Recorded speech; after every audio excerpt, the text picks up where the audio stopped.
Hey everyone, good evening. Sorry about the couple of minutes delay. And yeah, welcome to the channel and thank you very much for being here. Just give me 1 minute to confirm that I have a good signal to YouTube. Yes, we have an excellent connection.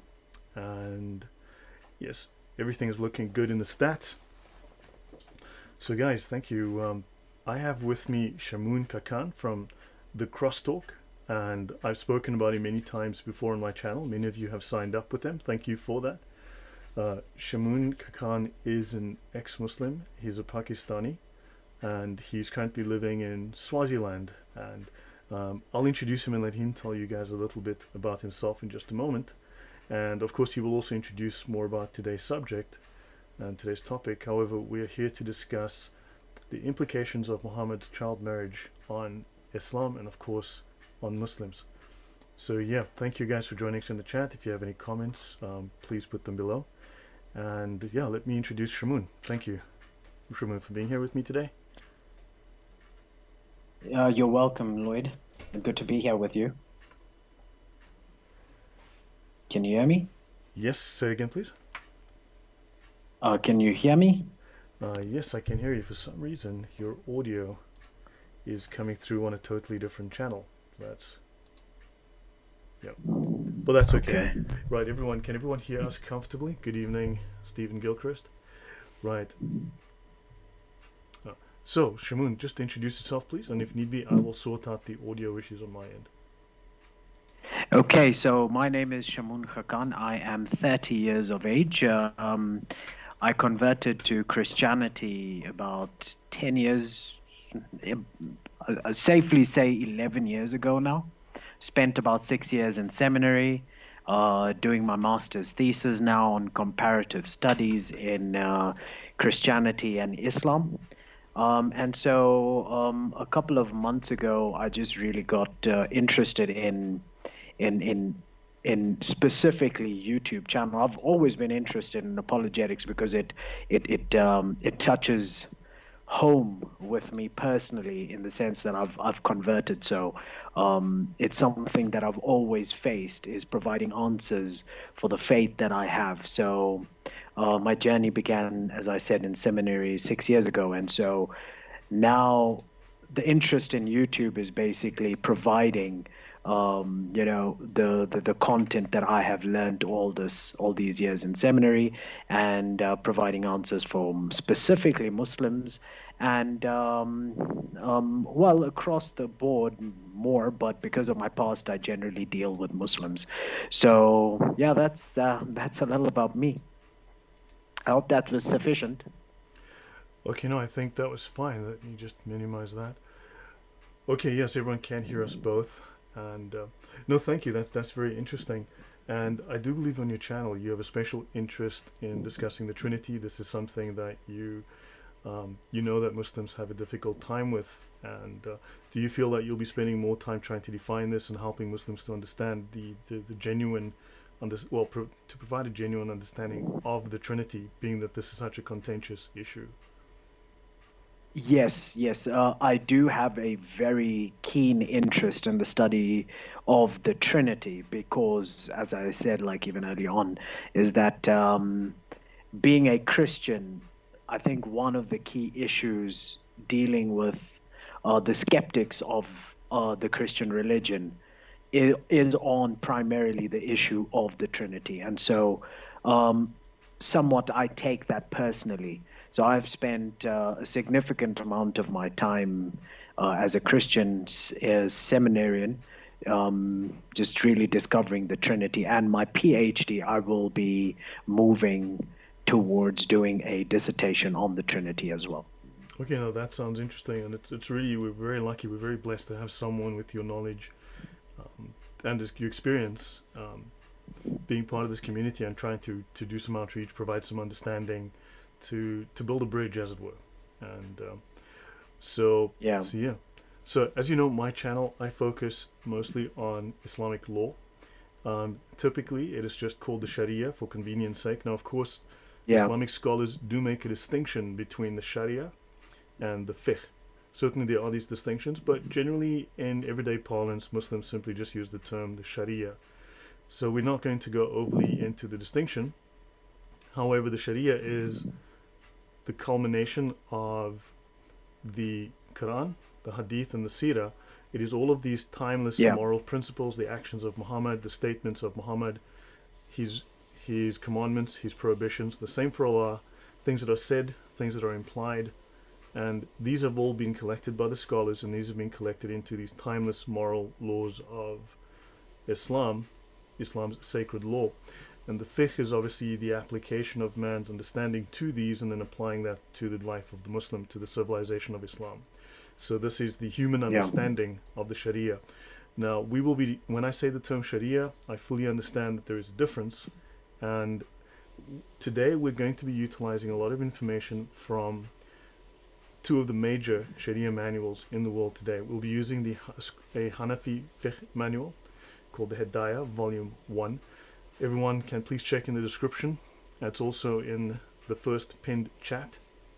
Sorry, no, the first pinned comment on the channel. You can download these manuals, as well as, of course, the Reliance of the Traveler, which is the most thorough compendium for Islamic law.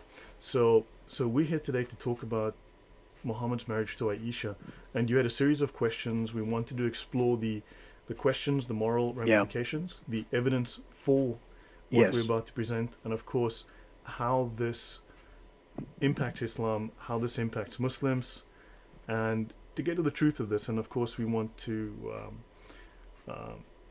well, I'll leave it at that. And then of course you want to tell us at the end why you feel this does not allow you to accept Islam and to be a Muslim. So if you can tell us a little bit more about that. Yeah. So one of the things, just converting into Islam, and not necessarily converting, but in my case, is remaining a Muslim. I'm faced with this question: is why don't you come back to Islam? And the Trinity doesn't make sense, or whatever the case is. Like, there's a lot of accusation against Christianity and its weak points doctrinally and theologically. So me wanting to have this discussion with you, I think that it plays a significant role in the sense that, granted, for argument's sake, even if I say that, for hypothetically, I'm just saying for argument's sake, right? I'm not conceding to that. That the Trinity actually doesn't make sense, that Jesus is not God in the Bible, that the Bible is the most fallacious book, most corrupt, dishonest material that exists on planet Earth. Great. However, would me leaving Christianity be reason enough for me to go into the bosom of Islam? And that's my problem, is that I've actually realized certain things that I may leave Christianity hypothetically, but would that drive me straight into the lap of Islam? Not No. necessarily, because of certain really morally disturbing things that I have objectively found. I've got nothing against Islam. I've got nothing against Muslims. But in the sense that personally, I struggle severely with accepting the dire moral issues that I find within Islamic sources that define what Islam is. And so that's why I think that this discussion with you, a student of Sharia, can actually educate me on this, is that and further clarify certain questions that I have. That, is it true that Muhammad married Aisha, and what does that mean for Muslims and Islam as a whole? So Yeah, well, the simple does implication. does that help you? No, certainly. So now I think the audience knows this. You have Muslim family. You love them dearly. There has been some distance, I think, with some of your family members since you converted to Christianity. However, you still care about your family, and I think everyone on the channel realizes none of us hate Muslims, right? We all know Muslims. We have friends who are Muslims, so there is no animosity.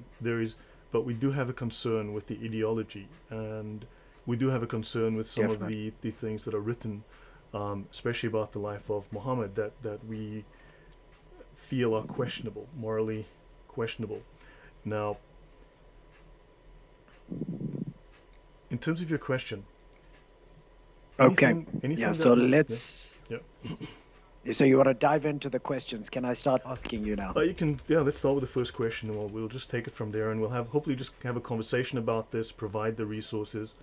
One little comment, guys. For those who are meeting Shamoun for the first time, please, his link is in the description, as well as in the pinned comment below. Please sign up on his channel. He's got some wonderful content, some really, really well thought out theological discussions, and please do support him. And also, by the way, my channel has just been monetized by YouTube like 2 days ago, so I believe I can accept super chats. So if you guys want to support the channel that way, please go ahead. And I'm also helping Shamoun build his channel. So one of the first things you guys can do, please sign up and support him. Thank you. All right, Shamoun, so let's go ahead. And, okay. So my first question is the basic question is, was Aisha really a child of 6 years of age when Muhammad married her? Is that true? According to Islamic sources, this is true. Now, we need to define that the Islamic sources that make this claim are the Sirah, which today are termed effectively the biographies of Muhammad, or would be the Gospels of Muhammad.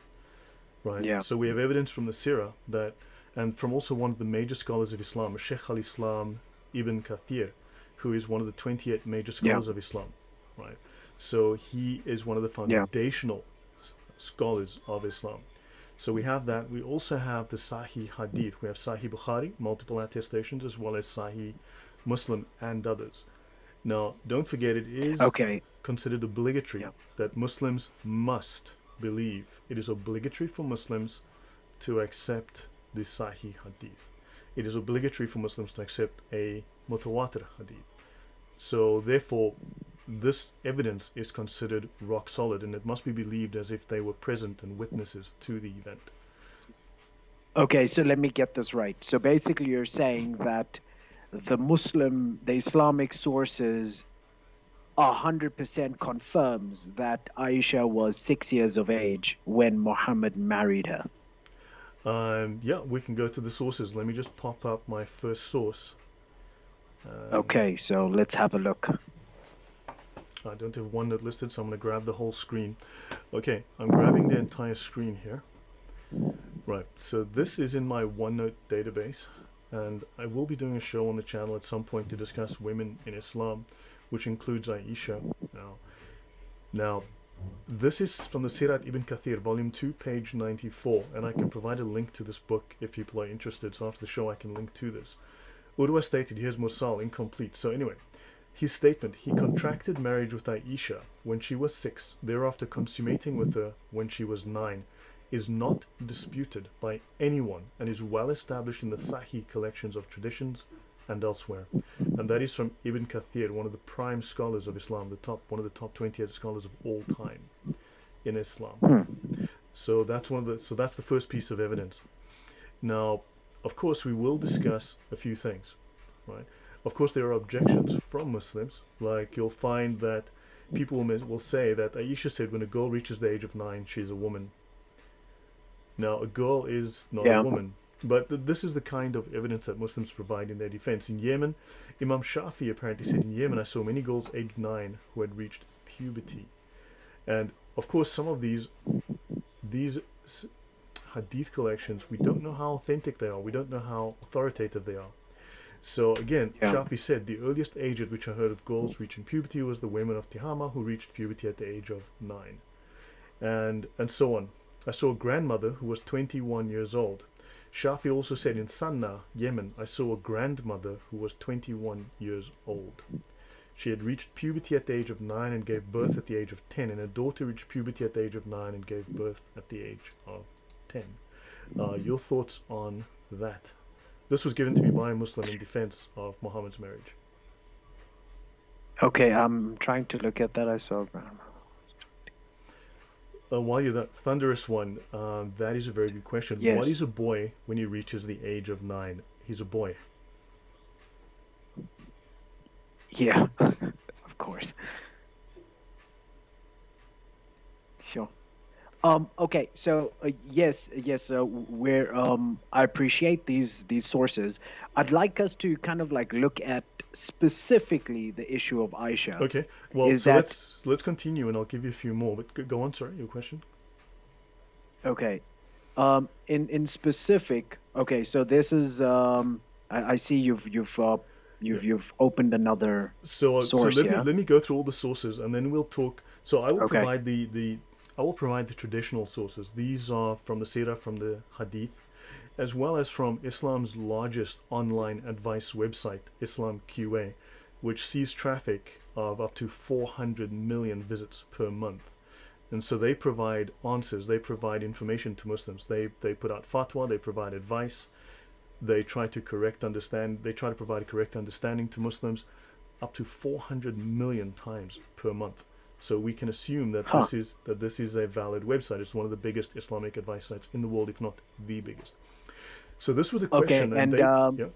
a little disclaimer that the primary author of this website is a Mohammed Salih Al Munajid. He is a scholar, right? Right. He is And a but it Salafi solicits this scholar. website solicits information. This website solicits information from various sheikhs who contribute. So it's not just one scholar; it's Yeah. hundreds of scholars. So you have major Okay. sheikhs who have studied for 5 to 7 years at seminary, who are providing these Yeah. fatwa, So providing it's answers. it's definitely it is a notable Yes, website. it provides answers Okay. from across other websites as well. So it collates those answers. Thunderous ones. So Allah caused women to mature earlier than men. So by implication, women are superior to males. That's an interesting implication. That so so women are more mature by male than males by Allah's design. So yeah, that would be an interesting implication. Now, on the website Hmm. Islam QA, refutation of the lie that the Prophet married Aisha when she was 18. So they're attempting to refute the lie that she was 18.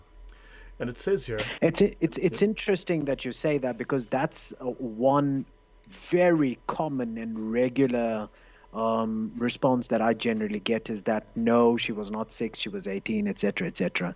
And so it's interesting that this website specifically calls that out and says that that is a lie.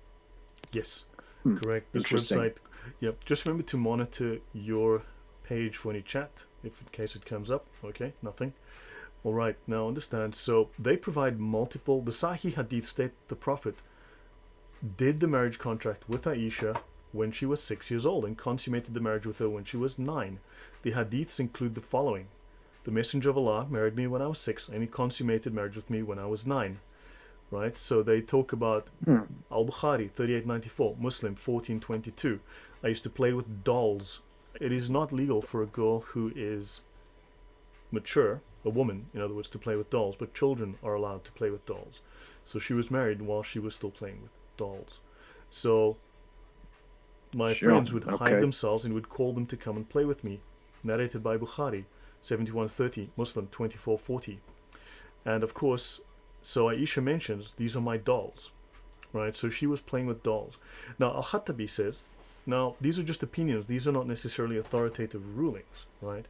The concession was only granted allowing Aisha to play with toys because at that time she had not yet reached the age of puberty.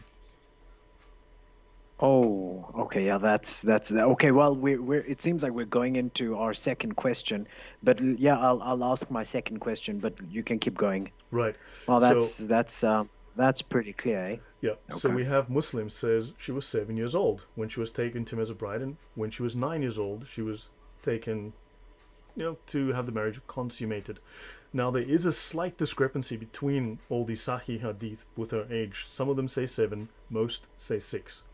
Now, of course, Muslims do use slight discrepancies within the Gospels to invalidate them, so I'm not sure how we are to take these slight discrepancies or many discrepancies within the Hadith. Now, what is meant by dolls is these toys that young girls play with. This highlights that she was very, very young, right?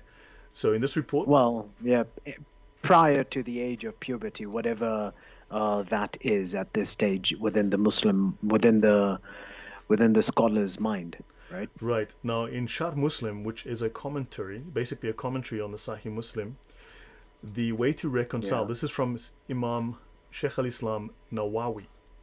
The way to reconcile between the two ages, 6 and 7, is to note that she was 6 years and some months. So sometimes she only mentioned the years, and sometimes she counted the year that she had embarked upon, her 7th year. That's how they reconcile this. So she was 6 years and some months. The words he married her when she was 6 years old and consummated when she Oh. was 9 are a matter concerning which, and this is a ruling, so there is no difference of opinion among the scholars, as it is proven in the sahihs and elsewhere.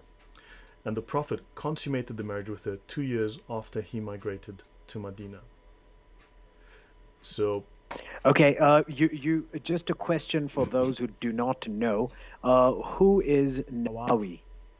Imam Nawawi is one of the major scholars within the Shafi'i school.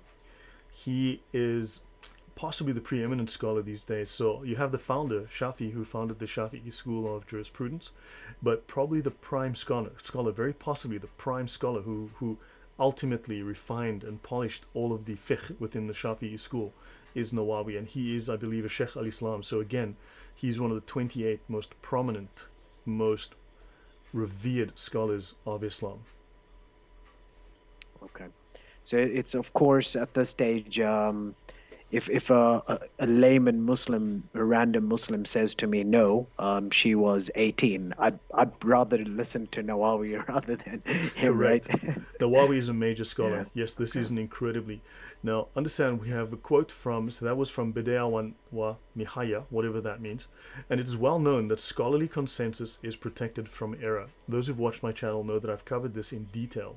Scholarly consensus, because it does say within the Quran, and it's therefore in the Sharia, that my ummah is upon guidance, and Allah will not make the ummah fall upon error, because the ummah cannot agree on misguidance. Tirmidhi narrated, the Messenger of Allah said, Allah will not cause my ummah to agree on misguidance.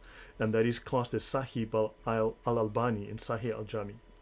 So understand, there's just evidence over and over and over again that she was 9 years old.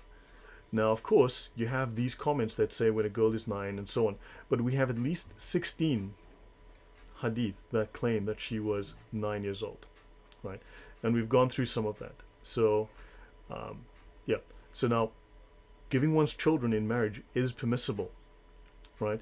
So this is within the hadith as well. So, and the iddah for the girl before puberty, that is the waiting period. If you divorce a girl before she is out of puberty, you need to wait 3 months to see if she is pregnant. Okay? And it says here, narrated Aisha, that the Prophet wrote the marriage contract with her when she was 6 and consummated when she was 9. So it is permissible. Okay, sorry, wait, what is the source that you're reading from? The 5133 narrated Aisha? I think this is Sahih Bukhari. I need to double check this reference, but this I took directly out of one of the major books of the scholars. So I think. Okay, well, there's one bottom right below this, Bukhari. You've got Bukhari right underneath this. Yeah, so again, I used to play with dolls in the presence of the Prophet, so my girlfriends used to play with me. Now it says the Prophet would call them to join me, and the playing with dolls and similar images is forbidden, but it was allowed for Aisha as she was a little girl, not yet reached the age of puberty. And that's in the Fath al-Bari. The Fath al-Bari is the prime commentary upon Sahih Bukhari by Ibn Hajar al-Asqalani. So this is what scholars read when they try to understand the hadith. They will read the commentaries, and Asqalani is the prime scholar that modern scholars use to understand Sahih Bukhari. So she was not yet at puberty. So it's a well-established fact within the Islamic sources that Aisha was 6 years old when the Islamic Prophet married her, and she was 9 when Yes. the marriage was consummated. Because that's my second question, is that you've shown me all the material on the fact that Aisha was 6 years of age, but now the issue is that, like, Ali Dawa and other Muslim apologists who then argue and debate against the fact that no, the marriage was consummated at 9 because she was she was mature. She was physically mature. She had a menstrual cycle going for her, and so she had somehow reached puberty. And so the issue is that we cannot see her as a little child anymore. So, any comments on that? This is a false claim. Was she a prepubescent child when Mohammed consummated the marriage? Let's talk about that in one moment. I want to say thank you, Nicholas. I very, very much appreciate it. Thank you for the donation. Really, very grateful. Yeah, if there's any questions, highlight my name with @Lloyd, and I'm more likely to see it. So Momo didn't take, he contributed. Yeah, so we will discuss as much of this as I can. So, in answer to your question, there is no validity to this. Clearly, there's great embarrassment and shame. Now, unfortunately, so you can go through the Sahih Hadith, and of course Muslims will dispute this, and they do, as we've seen. However, as I said, it is obligatory for Muslims to believe the Sahih as if they were witnesses. This is part of what is required of a Muslim. Right? If he's a follower of Islam, then he has to abide by what Muhammad has brought. And Muhammad's message is, of course, in the Hadith and in the Sirah. Now, even more so, if we examine Islamic law, we start to see very, very clearly that Islamic law is predicated on the marriage of adult males with infants. And of course, even with underage boys with adult women. And they certainly speak of infant children, young girls underage having to wait to see if they've fallen pregnant before they can be divorced, girls being divorced before pregnancy, young girls being non-virgins. We're talking underage girls, and we can go through the actual Islamic law and we can see for ourselves how Muhammad's example, his sunnah, has now been incorporated into actual Islamic law. So we can examine the Hanafi fiqh and we can examine the Shafi'i fiqh, just as two examples, because these are the two best textbooks available. These are the two most common Islamic law texts.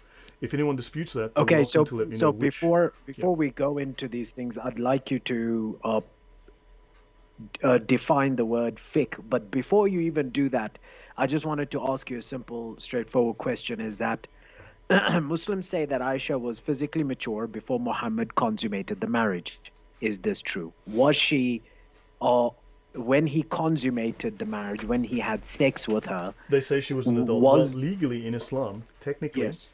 According to, now the age does vary slightly, but generally according to Islamic law, puberty is reached at the age of 15.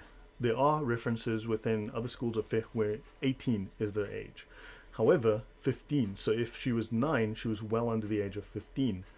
Now, there are many claims that say that a child of such an age can reach puberty, and they do claim that all girls, of course, because, first of all, it is illegal for a Muslim to criticize Muhammad.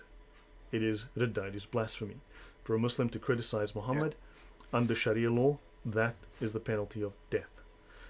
Also, of course, Allah will punish you. There's a book on that, isn't it, by Ibn Taymiyyah, the Unsheathed Sword. Yeah, okay, I'll briefly run through that then. So this is the book here, I'm showing it right now on the screen, the summary of the Unsheathed Sword against the one who insults the messenger by Sheikh al-Islam. Again, one of the 28 most revered, most influential, most important scholars, most learned scholars of Islam.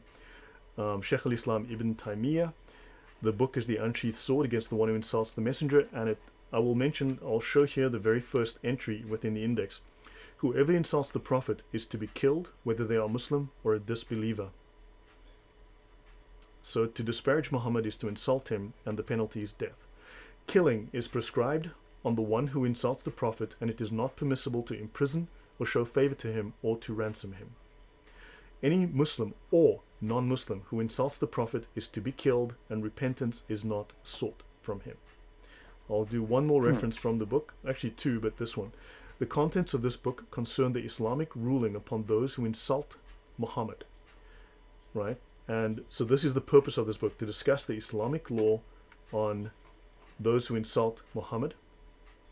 So it mentions again. But okay, now the issue is that insulting the Islamic prophet is a different thing than just talking about the fact of his life, what he did. There's a quandary in Islam. There's a quandary in Islam. So I'll go for a minute, then we need to look at some questions. I'll take a few questions from from the chat. So first of all, there are multiple attestations I can go through within the Sharia. It is illegal for a Muslim to think any ill of Muhammad, right? First of all, okay. So the first is, it is. I'll mention this is the one ruling here. This book is entirely detailed, but scholars have consensus that whoever insults the messenger, who attributes a defect to him, then such a person is a disbeliever, and that Muslim who insults is killed. There is no disagreement. This is the view of the four imams.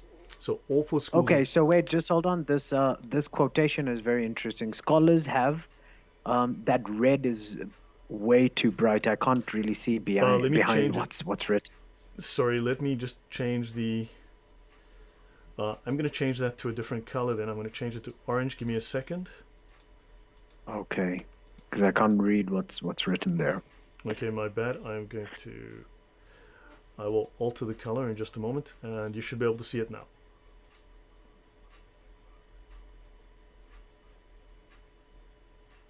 Okay, scholars have consensus that whoever insults the messenger. Now, insulting is, it's interesting that it's defined attributing a defect to him. Then such a person is a disbeliever, and that whoever doubts such a person disbelief, they too are guilty of disbelief. Oh my goodness, that's the Muslim who insults is killed. So to believe that Muhammad is less than, to not believe Muhammad is perfect, is blasphemy. To fail to believe that Muhammad is perfect. That's very interesting. So insulting the Islamic prophet is just basically saying that he has a defect. So Muhammad is the perfect example. He's the perfect man, and of course it says in the Quran that today I've perfected your religion for you. That's interesting. That's very interesting because, this whole issue of the Islamic prophet's marriage with Aisha. Every time I raise this, I've got a local Muslim theologian who actually got very upset with me, and he started saying that I'm insulting his prophet. I'm insulting. That's not good. What I'm doing is bad, etc., etc. And so, just kind of like looking at this does make sense. Is that for him, in his mind, for me to talk about the fact in contemporary culture that Aisha was 6 years of age and therefore Muhammad married her, of course, in our culture, that's frowned upon. Therefore, that's attributing defect to him, and that's automatically insulting. Wow. Correct. Now, don't forget, it also says... yes. That's insightful. Now, also, we can cover this... Now, we don't have time to go into every aspect of every point we raise, but it also, I will show later in section, if you look in the Reliance, please download a copy, link in the description, P75.2. It is incumbent upon all Muslims to love Muhammad more than their own life, than their mother, their father, their children, their wealth, and their life. Muslims are to love Muhammad more than themselves and more than all people. This is also required, which does seem very much... Oh, that's interesting. Just a comparative thought that it sounds like loving God in the Christian worldview. I was about to raise that. You will love the Lord your God with all your heart and all your mind. And all. Yes, it is imperative upon Muslims to love Muhammad more than everything. Thunderous One says, there lays the defense, kill the one who challenges the narrative. Well, that's the 99-1 rule, right? It's like the golden rule. He who has the gold makes the rules, right? So, yeah, now understand the Sharia applies not just to Muslims. The Sharia applies to non-Muslims as well. It is to be enforced upon non-Muslims. You'll notice, I do not know anyone who differed concerning the obligation of killing such a person. And this book goes on and on and on. There is no difference of opinion narrated from him concerning the killing. And it just goes on. Shafi reported, insulting the Prophet and such a person's to be killed, necessitated that they be killed. Okay? That is prescribed by the Sharia. They call this a political killing. Killing. It is for the Imam to give a discretionary punishment with killing. The one who insults the messenger is to be killed. I haven't done the whole book, but hopefully the first few pages has clarified the fact that any sort of insult... No, it is. It is. It's scary, but it's clear enough. It's clear enough. It does make sense. That's why Ali Dawah, in one of his videos a few months ago, he actually released a video. I think he was talking about the apostate prophet, the YouTuber, and he Right. made a video saying that in a Islamic state, this Sharia law would be applied to you, to such people, and he is proud of it. So he was being honest, eh? He was Yes. at least he was being honest. That's Yeah. No. it's very integral of him, No. of being Agreed. honest of such. Yeah, later on I'll go to P75.2 and we'll show that. It's important that we do highlight that point. Yeah, guys, if there's any question in the comment, just at my name, at Lloyd, and hopefully I'll catch the comments. Edkin, please check the comments for me if you can, and thank you again very much for your help. Always, I'm very grateful for your help. If you see any important questions I may have missed, just highlight them for me, please. Or anyone else who notices a question, just highlight so I can... it does show that... Nicholas did say, I believe, that you can see the correlation within Islamic countries. The child marriage is obviously a situation that is found, especially within Islamic countries, and this is true. And we can do a show on that another time. Yassine Bechet, what was the question? Yassine, if chapter, I don't know what, chapter 31, verse 18. I cannot see. I cannot see. I cannot see any chats, on my side. Yeah, my chats are flowing. You have. So Kasim Mansour is saying the quality is bad, unfortunately, on your chat. I know that, yeah. So, Yassine, if you can post your question again, please. I have not seen your question. Okay, so now I'm going to switch over again. Now, this is the Reliance of the Traveler. This is the most famous and the most commonly used Sunni Sharia manual in the world, or Islamic sacred law manual, right? Yeah. So, this one is also the most highly attested. You'll notice there are warrants of Sheikh Abdul Wakil Durubi, then Sheikh Ali Salman, the report of the International Institute of Islamic Thought, and the certification. What is most critical here is the certification of Al-Azhar University. This is the oldest, most famous, and most respected Islamic seminary in the world. So, and this is a very detailed book. Now, it's a summary, right?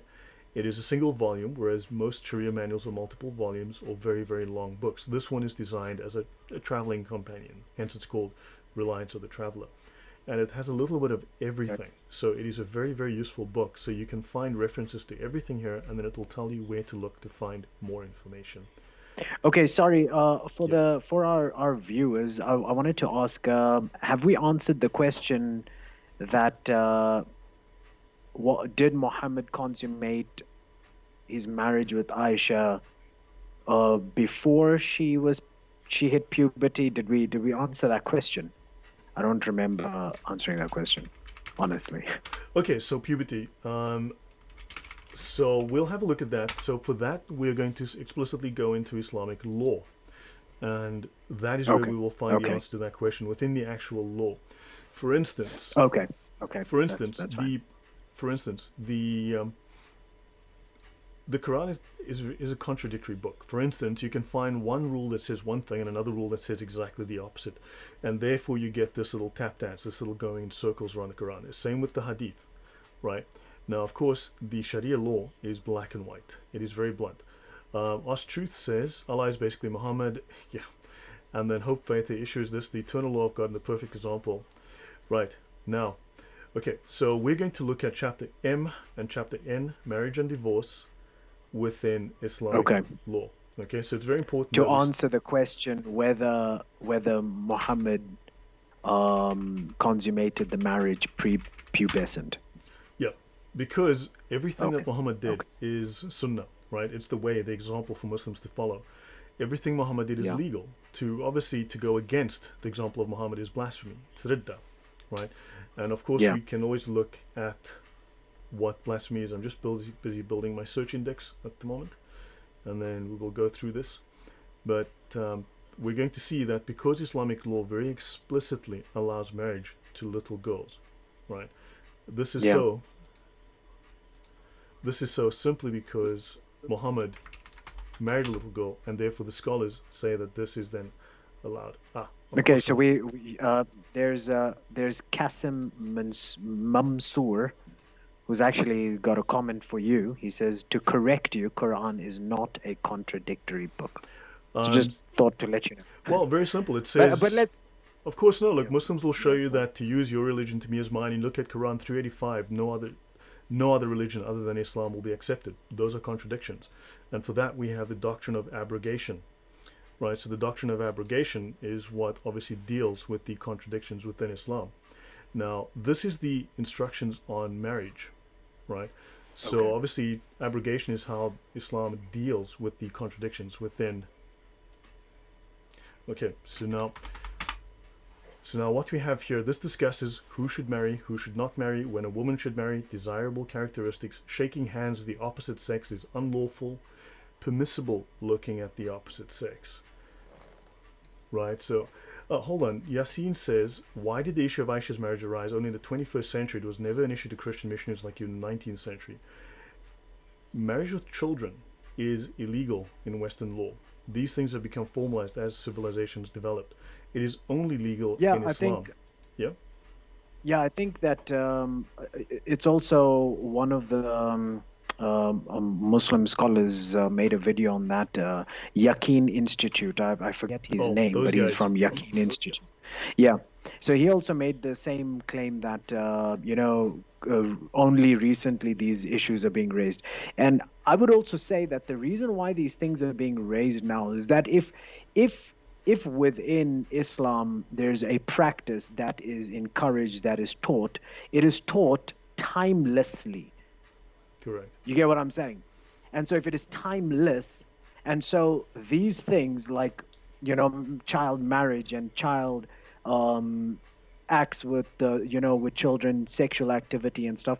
Therefore, that activity and that specific ruling on this specific issue is applicable in this time, and Yep. therefore it is an issue for us as people all around the world. It's not an issue with Christian missionaries. I think that if such is practiced, whether it's even within the Muslim community, I've had people say to me, today, such a thing cannot be practiced. Right. Of course, You now understand?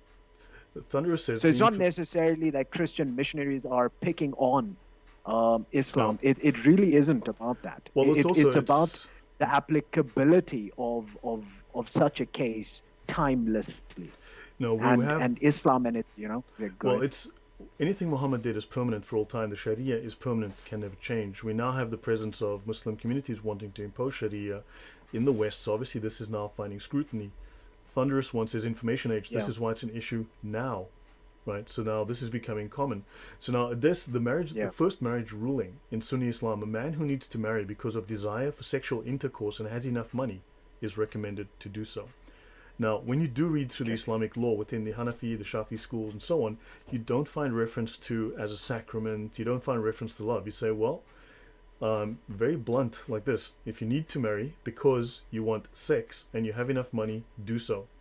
One who needs to marry but does not have enough to pay the expenses is recommended not to marry, but to suppress sexual desire by fasting.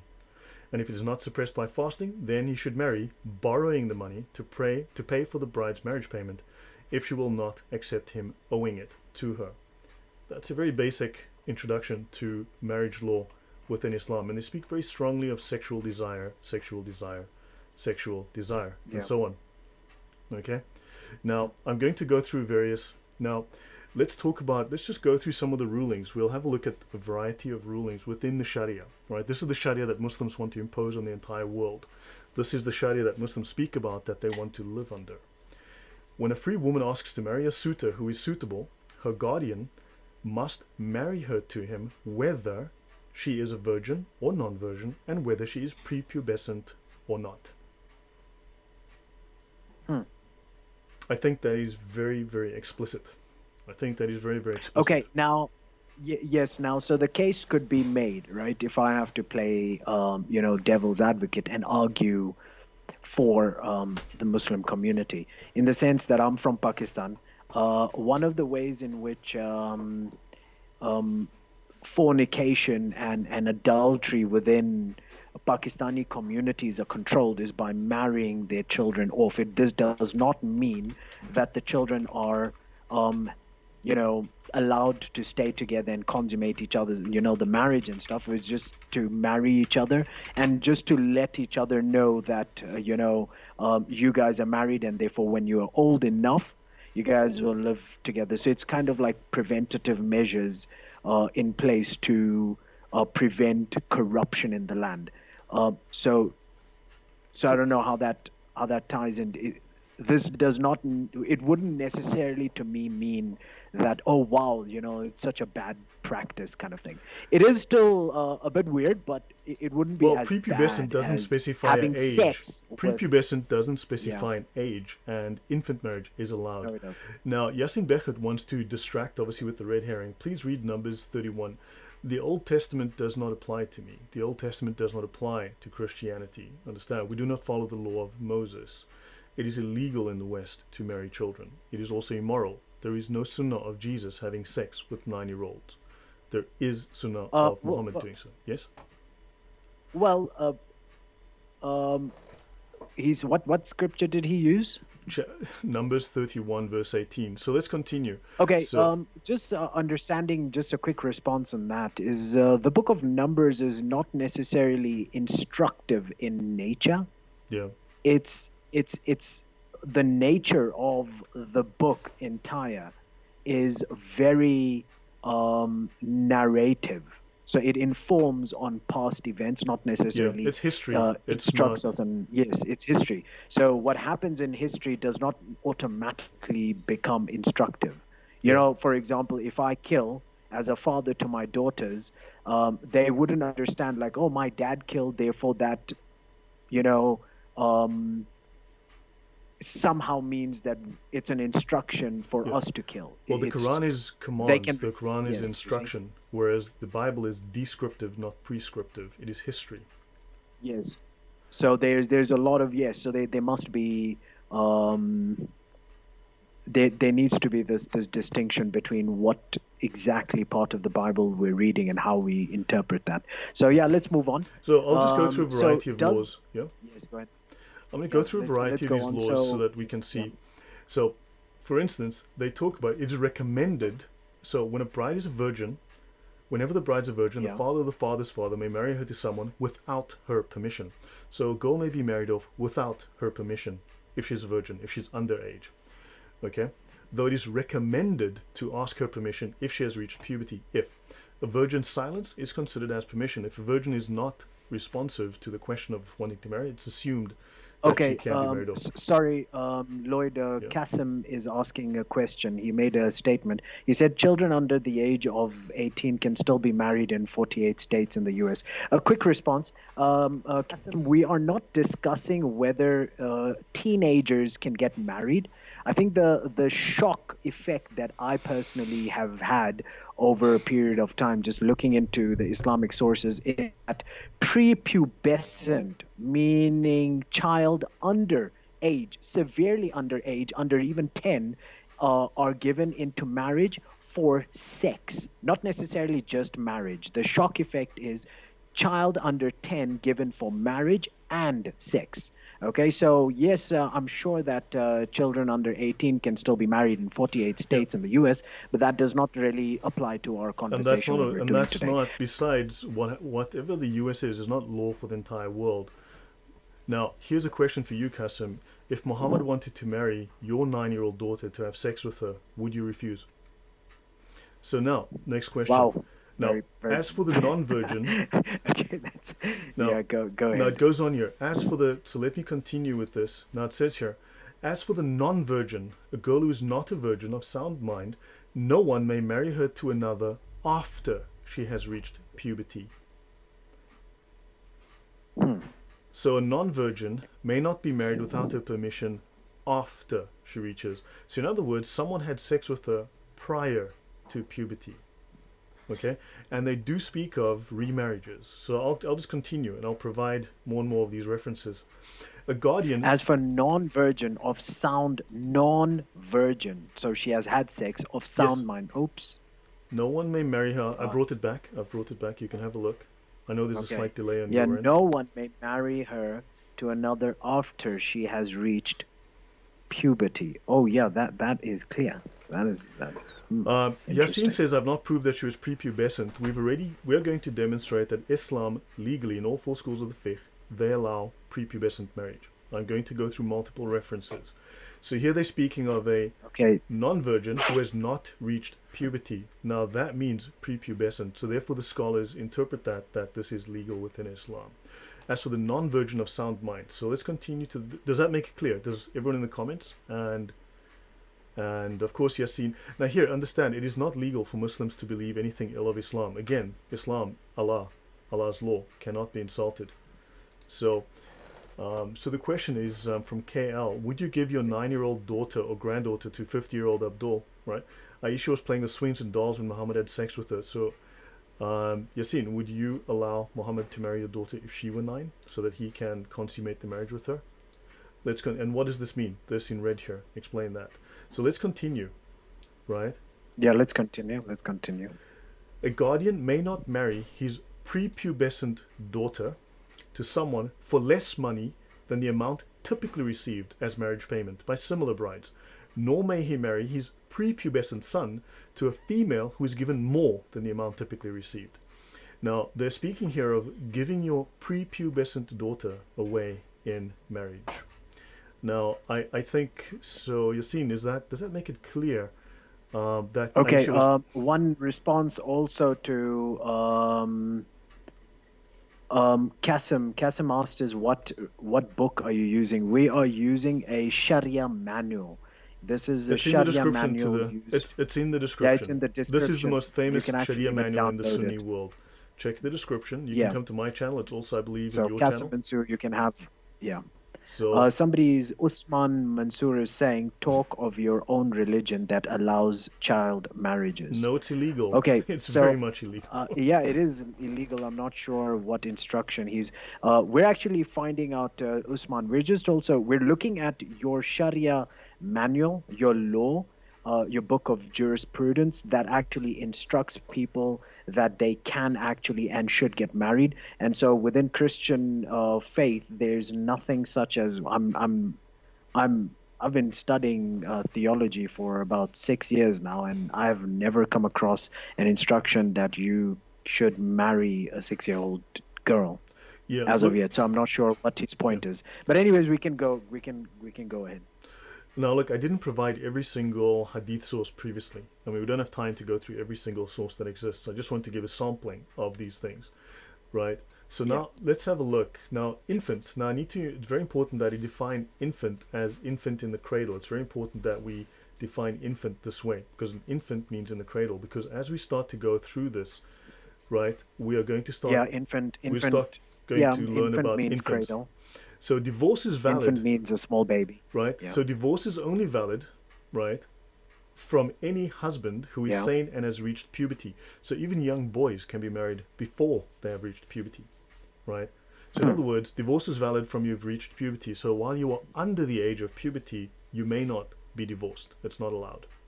So after you've reached puberty, you're considered to, now you have the right and the freedom to make the choice of whether you want to be divorced or not. You can't make the decision about being married, but you can make the decision about being divorced. I'll continue. Okay. So sorry, let me just grab this here. Now, this thing keeps moving, which is a little annoying. Let me bring back my search function. So now they speak here of the divorce of a wife who is prepubescent. Okay, it's not unlawful. Right, so it means the divorce of a wife who is, now why are they talking about prepubescent wives? I find this very, very interesting. Now, he says, Yasin, how can you prove that it's illegal to marry a child in Christianity does not legislate law. Yasin, Christianity is not a religion of law. Islam's a religion of law. You have Sharia law. Please name for me the scholars who wrote Christian Sharia and give me the name of the book. Give me the page on which I can find Christian law on marriage. Good luck, it doesn't exist. Please show me the book. If you have the evidence to embarrass me, please go ahead. Looking forward to it. Okay, so No. Kasim Mansour is stressing the point. If asking for marriage, it's no issue if she's reached puberty. No age restriction mentioned in any religious book. If that's the case, wasn't Mary married to Joseph, who was way older? Okay, so I think that Joseph is not an example. Now, first of all, I don't believe that Joseph, yes, there's no exactly. age specified. 2, that was under Jewish law. That was Judaism. That's not Christianity. Christianity does not legislate law. None of this has been utilized to create law that allows underage sex in the Western world, right? Only in Islam. And Joseph is not the example for all mankind for eternity. I'll throw it back to you then. Yeah. So in this sense, like this question comes up again. You see, that Aisha had reached puberty. So had Aisha reached puberty? I think that that's an important question to answer Yeah. within No. the Islamic Yeah. Now, sources. also, now don't forget, in Islam, technically they believe in all of the Jewish prophets as well. They're all supposedly Muslims. Yeah. They're all supposedly prophets of Islam. And in Islam, there's no prohibition on marriage and sex with underage girls, as we are going through the evidence here. So, a woman's postmarital waiting period. Now, as you know, this relates to Quran 65:4, which speaks of the waiting. Yasin, you will behave, you will stay on topic, you will answer, or I will simply, in fact, I'm going to silence you for a few minutes. What is he saying? What is he saying? He's just saying I'm avoiding him, I'm playing pigeon chess. Now, there is no wait. Now, let's look at Quran 65:4, right, which speaks of the waiting period for a woman, which is 3 months, okay? So now, let's look at the official ruling within Islamic law. There is no waiting period for a woman divorced before having had sexual intercourse with her husband. So if she has not had sex, there is no waiting period. However, a waiting period is obligatory for a woman divorced after intercourse, whether the husband and wife are prepubescent. Right? I hope the Muslims in the channel are listening carefully and looking at the screen.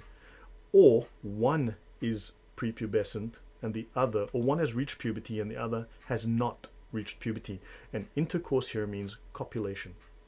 So your thoughts on that, and those in the comments. This very clearly stipulates what it says. It doesn't mean something else. So your thoughts, Shamoun? Yeah, it's pretty solid. That's all I can say. Waiting period is obligatory for a woman divorced after intercourse. Sure. Yes. So this is Islamic law. Now this is valid for Sunni Islam. Understand? This is not. Now Muslims would love to tell you about that Shafi fiqh. Well, as if Shafi, Hanbali, Hanafi, and Maliki fiqh are 4 separate religions. They're not. Don't forget, there is supposed to be unity within the religion. If it's perfect, there is unity, and these schools all agree on these rulings, right? The areas. Okay, so let's continue with the sources, because I think the time's running out. Fine. So we need to. So let me run through. The waiting going. period for a woman who does not menstruate, whether prepubescent or not, is 3 months. The waiting period for a woman who does not menstruate is whether prepubescent. So in other words, that's your wife. She needs to wait 3 months just in case. Right? We'll continue. Right. So now we're talking about waiting period for what? Waiting period for what? Divorce. Oh, okay. So here they speak of the husband must be at least 9.5 years old. Okay? A husband of at least 9.5 years old. So now you're talking about a child bride again, a child husband. The husband is not legally considered blah, blah, blah. But now, okay. Now, notice they mention here in this number rule 3, the husband is under the above mentioned age, under 9.5 years old. So there are rules that apply to a husband who is less than 9.5 years old. Let's continue, right? Anyone who charges his wife with adultery, okay, provided he has reached puberty. So in other words, a man can charge his wife with adultery, but he must have reached puberty to do so, right? He must have reached puberty to do so. And of course, the husband who does accuse his wife of adultery is disciplined by the magistrate, especially when adultery is impossible, such as when the person accused, his wife, is a mere infant. Especially such as when the wife is a mere infant. So in other words, I'm going to bring... Wait a minute. I'm going to a husband who accuses his wife of adultery is disciplined, okay? A man who accuses his wife of adultery, he is disciplined. This is an infant. If he accuses his wife of cheating on him, but it's impossible, he is disciplined because she could not have voluntarily gone and done something. Someone could have approached her, but... you even used, you showed us a word, infant in cradles. This is infant. This is infant. That was my next... Now you have a man accusing his infant wife of adultery. Right? Yeah. So my next question is that how do we know how infant is defined within the Sharia manual? And you did in the beginning make note of that, is that within the Sharia manual, an infant is one that is is found in a cradle, and therefore cradles are for babies. Right, exactly. So Okay. now we have infants, and we've seen what an infant is. Now you know what an infant is. And they're speaking about you're accusing your infant wife because she should be having sex with you and not with some stranger. Okay, just so you know, this is the other rulings on apostasy, and it says very clearly that whoever voluntarily leaves Islam is killed. There is no ambiguity about that. Okay, there is no ambiguity Yeah. about that. So if we go through and I look, right, let me just step through. So in other words, it is not legal for someone to uh, The screen is stuck on my end. I'm just still looking at infant babies. yeah, no, so hold on, that's fine. So stuck on your end, so I'll have to. Okay, so it should have changed by now. Do you still see anything? No, I'm still looking at babies. Okay, I'm going to change my screen over and I'm going to change back, and hopefully you come back. Now understand, Muslims are not allowed to disagree, right? An apostasy from Islam. So I need to reiterate this. When a person has reached puberty and is saying voluntarily apostatizes from Islam, he deserves to be killed, right? I am still stuck, eh? You're still stuck. I'm not sure how we can recover Oh that. no! Oh my goodness! No, no, no, no! I'm good. I'm good. I'm good. I Oh, by mistake pressed pause on my screen. Silly okay, me. right. So now, so understand that Muslims cannot disagree, right? They're not allowed to disagree with Islam. That is apostasy, and apostates are killed. Understand? So now notice, now the final one here on, and I will go to another Sharia manual in a minute, but understand, now this speaks of someone who's prepubescent at the time of intercourse.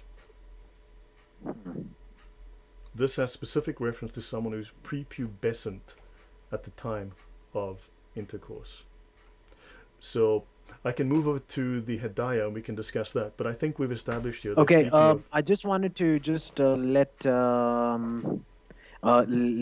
viewers know that there's a specific hadith, Sahih Muslim, right?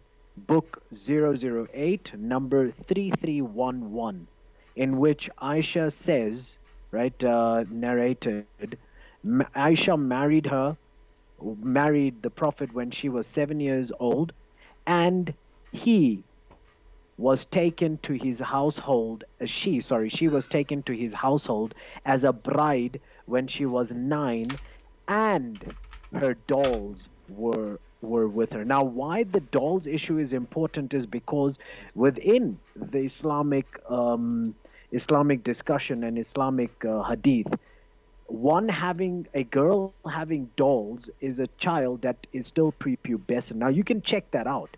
Is that a girl that has reached puberty, or is now, first of all, puberty is not a day. It's not like, oh, you sleep tonight, you hadn't hit puberty, and in the morning you've hit puberty. It's a stage, right? It takes a couple of years and stuff. Now in this whole issue, it her Aisha playing with dolls at that stage within the Islamic law did not allow her to play with dolls if she had reached puberty. puberty, Now correct. that's the argument. You see, that's the argument being made here, that the Islamic Prophet indeed did have sexual relations with a child that was prepubescent. And how we know that is because it's recorded that she was still playing with dolls. And a girl playing with dolls, found playing with dolls within the Islamic context, is a child that had not reached puberty. And so, how do you interpret that? And that's a very clear Yeah. distinction made here. So, once again, Sahih Muslim, book 008, number 331. Please have a look at that. Yeah. So let's continue. I'm going to go through the Hanafi book of fiqh. Yeah. This is a very large, it's over 2,600 pages. And thank you very much for that comment. Great to see you. This is my first time here. Really good information. Thank you. Right. So now nikah in its primitive sense. Now, they simply mean in its basic sense means carnal conjunction. In other words, carnal conjunction. You draw the picture in your own mind, okay? Yeah. Right, so I'm just going to bring this up. So that is what marriage is. I can go through multiple other books. I've prepared other references. We don't have the time to go through every one, but I have them, and I can do the show on my own time on my channel another time to go through all of the references. However, let's have a look, okay? If a man desires to contract his daughter being an infant in marriage, the marriage is lawful. This is from the Book of Marriage in the Hadaya, okay? Now, and what is the Hadaya, just for our the Hadaya audience? is the main Sharia manual for the Hanafi school of fiqh. It is, in fact, the Hanafi school of fiqh. Okay. It's the largest school of fiqh in the Islamic world, and also this book is in fact still in use in Islamic courts today. In fact, this is the primary manual for Pakistan, for the Pakistani legal system. It's still in use. There are 4 books, 4 major texts that they utilize, but this one is the main ones. Yes, Erkan, I do agree with you, except I cannot say that. Okay, so understand, Shafi, who accounts the adult virgin the same as an infant with respect to marriage. Now they speak of Imam Shafi, who accounts an adult virgin the same as in respect to marriage. Okay, so let's have a look. I want to bring up so infants contracted by their guardians. So that's infants. We've seen infants brings up pictures of babies, right? The marriage of a boy or girl under age is lawful, whether the girl is a virgin or not. I don't know how. So, in the mind of the writer at this stage, it seems like there's a possibility that an underage boy or a girl could be not a virgin, and therefore it seems like a normal thing and an accepted thing in the mind of the writer at this stage. Correct. That's an interesting thing, and you see, and that's the thing, is that if it was like a frowned upon concept, something to be so normally spoken about, it kind of like allows for this whole issue, is that these children, even they can get married, etc., even if they're virgins or not, doesn't matter. It's like that normal acceptance of this whole issue kind of like allows for us, what else can I interpret the fact that there is sexual intercourse allowed before the child is of age? What else can I think of? Unfortunately, that is the only conclusion. I mean, I'll continue. This is whether the girl is a virgin or not. Marriage to an underage girl is lawful, right? And now they do say odd things. Okay, that oddly enough, they say infants are not subject to any carnal appetite. Fine, but the authority is vested in the father to contract his children during their minority. Okay, sorry, I just wanted to respond to Qasim Mansour. He writes, LOL, girls age in their maturity still play with dolls, so that justification is wrong. Okay, I want you to understand something. Yes, girls, if my wife starts playing with dolls today, that does not mean I can't have that she is a prepubescent child. Of course not. But we're talking about that within the Islamic context, in that time, before the eyes of Mohammed, your prophet, the prophet had passed this ruling that a child under age, prior to puberty, would be allowed to play with dolls. Correct. That is the issue. Please don't mix the issues. And so if the child is playing with dolls, she would only be allowed to play with dolls if she was pre-pubescent. She would not be allowed to play with dolls after she had hit puberty, etc. And so what you're talking about, you're looking at the past with the lens of today, but that's not the issue. The issue is, how did Muhammad view Aisha playing with dolls? He viewed that as a child. How did Aisha's mother? How did Aisha's father, who I think it was Abu Bakr, wasn't it? Correct. In fact, he didn't want to marry his daughter off to Muhammad. He actually did not want to. Yeah. So So how did Muhammad, Abu Bakr, the father of Aisha, view a child playing with dolls? The he fact that this says, child is prepubescent. he actually And said, so for him, yeah, go ahead. sorry, in Sorry. Sahih Bukhari 762:18, it says, narrated Ursa, the Prophet asked, so Aisha was Muhammad's foster niece, by the way. And it says here, the Prophet asked Abu Bakr for Aisha's hand in marriage. Abu Bakr said, but I'm your brother. So in other words, he resisted. And the Prophet said, you're my brother in Allah's religion and his book, but Yeah, Aisha and is how we lawful are for me to marry. interpreting that he resisted is by Abu Bakr recording and writing the word but. No, sorry, he didn't write the word. Sahih Bukhari recording the word but. The word but is an important word for us to understand that that is a resistant word. Yes. And he says, Why but don't I'm your you brother. have food? But I don't want to because I am hungry. But please understand that. Anyways, let's go on. Right, so understand. So he actually did not want this to occur. Now I'll go on to, again, the case in which the marriage of infants continues to be binding even after Yeah. puberty. That's on this side on the right here. If the marriage of infants is contracted by the fathers or grandfathers, the marriage is binding upon the parties, the same as if they themselves entered into it after maturity. In other words, we have a marriage prior to puberty, right? Yeah. And of course, Islam is always happy to let us know that a woman is deficient in judgment, just so by the way. And of course, you can marry your female slave to any person, just out of sheer interest in the book of marriage.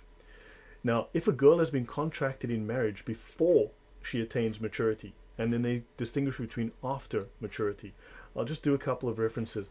If a father should contract his marriage, his infant daughter or his infant son, this is legal, because the authority to contract infants in marriage is founded upon the supposition of their regard for the interest of those infants. So in the interest of the infants, you can marry the infant off, which is insane. And here it says, bail is in like manner approved if your wife is an infant. If your wife is an infant. And of course, a youth under puberty is the same as a full-grown man, and he may marry, now a woman, so here we talk about a woman marries a man, he divorces her with an irrevocable divorce, 3 talaqs. Now they want to return to each other as husband and wife, but now they've been 3 divorces. She can now marry an underage boy. She can marry an underaged child, a prepubescent child. He can have sex with her. He can then divorce her, and she can then return to her first husband and marry him again.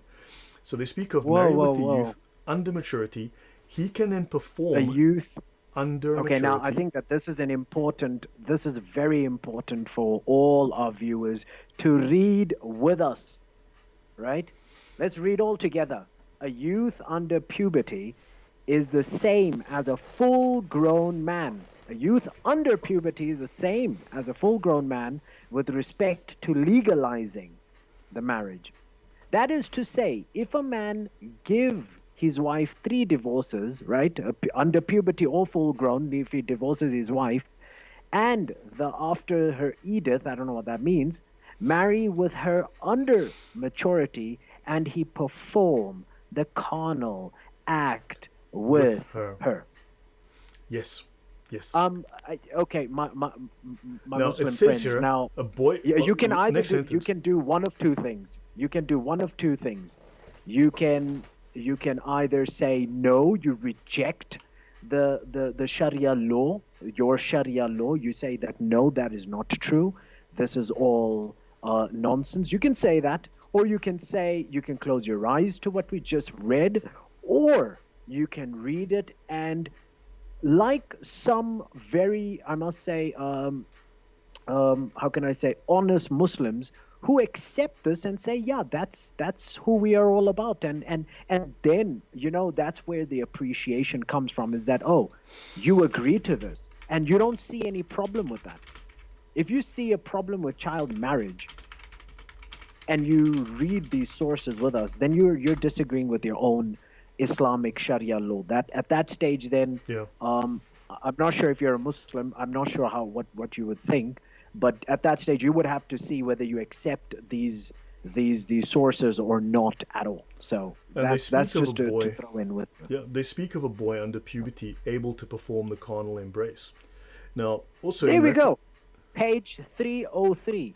A boy under puberty, but who is such as to be able to perform the carnal embrace, is termed murabik. I have no idea what that yeah, means, who knows? It's but an Islamic term. I I don't understand murabik, but I understand carnal embrace Yes. and under puberty. Now, of That's course, just common English. on your Yeah, go channel, ahead. as we've got going here, these Muslims obviously. Now, in the Islamic texts, Jesus was born of the Virgin Mary. There was a virgin birth. Can Usman Mansur and Qasim Mansur please tell me how old Mary was in the Islamic text? Can you please tell me the age of Mary, who gave birth to Jesus, in the Islamic text? Because apparently it's not good in the Christian text, but you accept it and it's found within the Islamic scriptures. So how old was she, and is it bad in Christianity but good in Islam that you tell the very same story? I'd like you to explain that contradiction. And of course, Joseph is not the example for all mankind. Muhammad is. Now again, answer my question. If Muhammad wants to marry your 9-year-old daughter, will you give her to him? Right, so let me continue. So I'm going to continue here with a couple more references, right? And then I'm going to talk about puberty briefly. And okay, so then, and the final, right, so, and then of course, You see, I do want to just put out a disclaimer again for my viewers and your viewers. We do not hate. We are reading your sources back to you. I think that at this stage, Lloyd and I, that's all we're doing. We're just reading your sources to you. And page 303, I remember that page 303, that a boy under puberty can have carnal embrace. For an argument's sake, you say that, okay, a girl can't have. Would you say that a boy under the age of puberty you think that that's okay for a boy to have intercourse with a grown woman?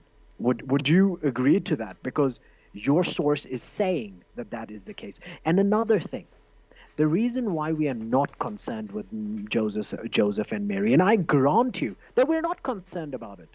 Absolutely not concerned. Lloyd, are you concerned about Joseph and Mary? no, I'm not. no, The reason why we're not concerned is because their life does not dictate to what we should do.